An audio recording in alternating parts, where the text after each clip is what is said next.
Section 11.3, relating major and minor key signatures.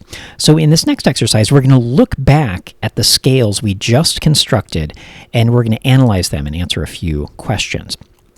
So the first question, how many flats were in that F minor key signature that we constructed on the previous page? Well, if you recall, there were 4, B flat, E flat, A flat, and D flat. And then the next question is, which major key has the same key signature? In other words, which major key also has 4 flats? A flat major, of course, is the one that has 4 flats. You should know that pretty much cold by now.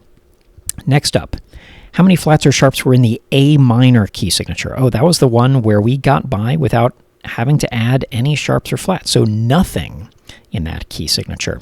And which major key has that same key signature? Which major key has 0 flats or sharps? Of course, that's C major. Next question, how many sharps were in that C sharp minor key signature? Well, that one had F sharp, C sharp, G sharp, and D sharp. That one had 4 sharps.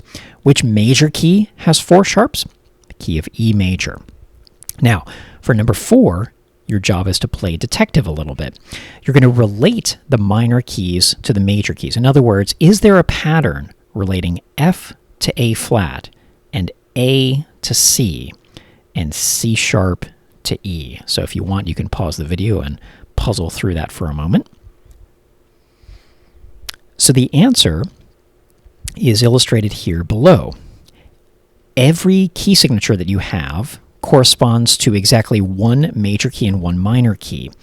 And given a particular key signature, whether it's 4 sharps or 4 flats or no sharps or flats or 3 flats, whatever it is, the major key, in other words, the A flat, the C, the E, is always an interval of a minor third above the minor key, which would be C sharp or A or F in those previous examples.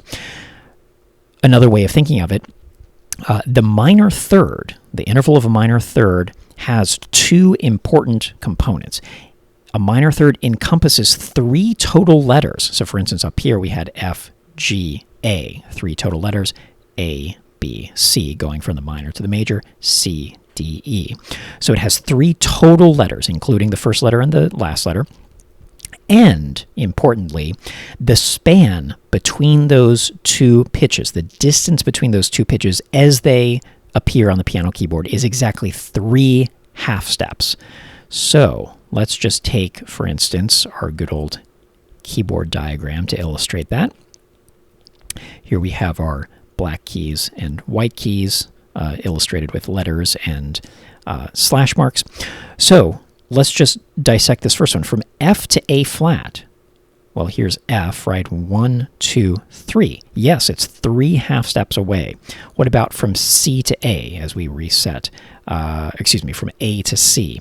1, 2, 3. Yep, that's 3 half steps distance.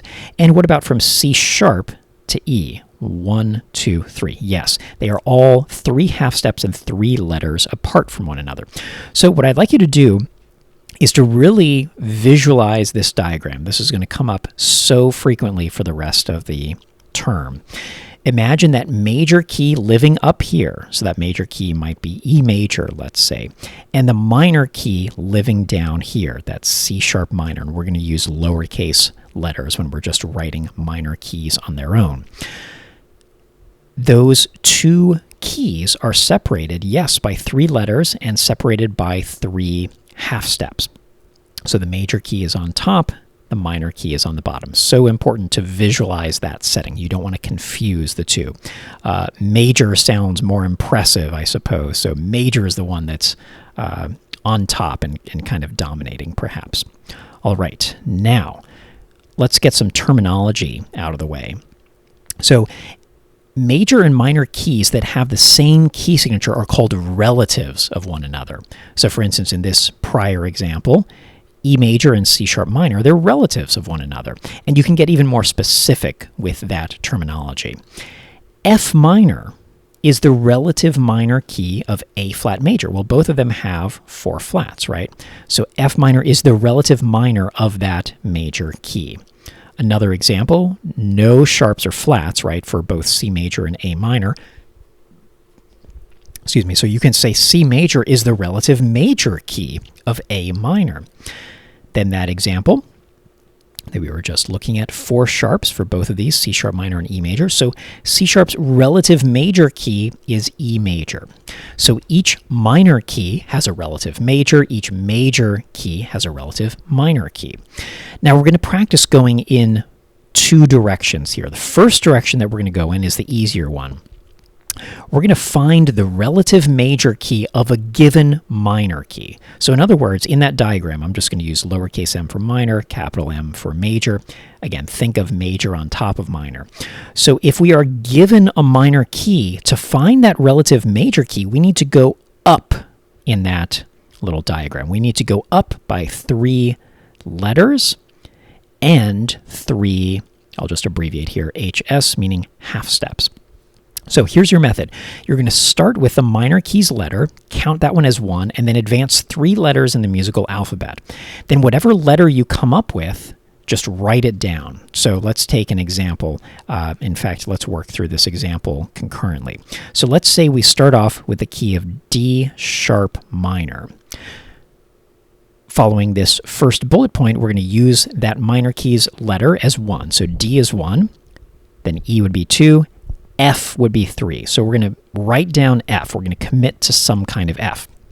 Now, the last part, we have to satisfy that 3 half steps condition. So we're going to count 3 half steps up from the precise name of the minor key. So let's put our diagram in place again. And that's all we really need. I'll put in our black keys thus far. So counting up 3 half steps, here's our D sharp right here, right? So 1, 2, 3. It lands us on that black key in between F and G. Well, we've already committed to an F. So we're going to spell this note as an F sharp. Therefore, the relative major key of D sharp minor is F sharp major. In other words, if you put it into that diagram from before, if this is D sharp, then this is F sharp. Capital letters for major keys, lowercase letters for minor keys. So that's your method.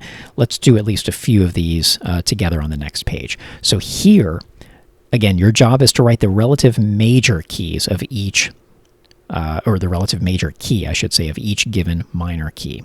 So that means in the diagram, you are starting down here and trying to go up there. So you're always going up 3 letters and 3 half steps.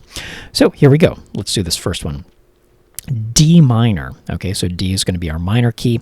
Let's advance 3 letters in the musical alphabet. Remember, we're counting the first one and the last one. So D is 1, E is 2, F is 3. So it's going to be some kind of F. Now let's count our half steps. And here comes just a brief part of that piano keyboard diagram. So if we're starting on D, that's of course here, 1, 2, 3. Remember, you're counting the number of times that you have zigged and zagged. So 3 half steps up lands you on, as it turns out, just regular F. So that's your answer. So F major is the relative major key of D minor. Let's do number 5 together. That'll be kind of a tricky one. You can work out the rest on your own and check your answers with the solutions manual. So A sharp minor, again, we're starting with our minor key, so think of it down on the bottom, and we need to go up 3 letters and 3 half steps to figure out our major key. So A is 1, B is 2, C is 3. So we know that the major key is at least going to have the letter C. Now, it remains to be seen if it's going to be like C flat or just regular C or C sharp. So let's figure that out with our method of counting half steps. So here is let's do it this way. Here's a brief segment of the keyboard diagram. So what's 3 half steps up from A sharp? Well, here's our A sharp, right? It's the black key in between A and B. So 1, 2, 3. It lands us on C sharp. We've already committed to calling it a C of some kind. We can't just break that commitment and call it a D flat in retrospect. No, it has to be some kind of C, and since it's that black key just to the right of C, it's got to be called C sharp. So your major key, the relative major key of A sharp minor, is indeed C sharp major. So please finish off that exercise. In the next video, I will pick it up and explain going in the opposite direction.